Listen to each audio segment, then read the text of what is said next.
L'intero corso di laurea in medicina a Treviso entro il 2021 tra ULSS 2 e Università di Padova c'è l'accordo, ora restano da trovare gli spazi. Confermo che stiamo lavorando, siamo a buon punto, diciamo che siamo a un lavoro fatto al 99%.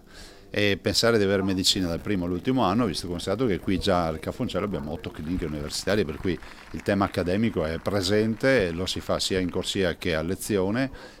Coronare questo sogno significa portare una nuova facoltà in provincia di Treviso, qui a Treviso. Il governatore ne parla a margine dell'inaugurazione in via Ospedale del nuovo laboratorio della Banca dei Tessuti di Treviso, una delle principali d'Europa, istituita dalla regione nel 2000. 6.000 i tessuti per trapianto forniti ogni anno. Il governatore Zaia, per farsi capire, ha detto insomma ottimi pezzi di ricambio.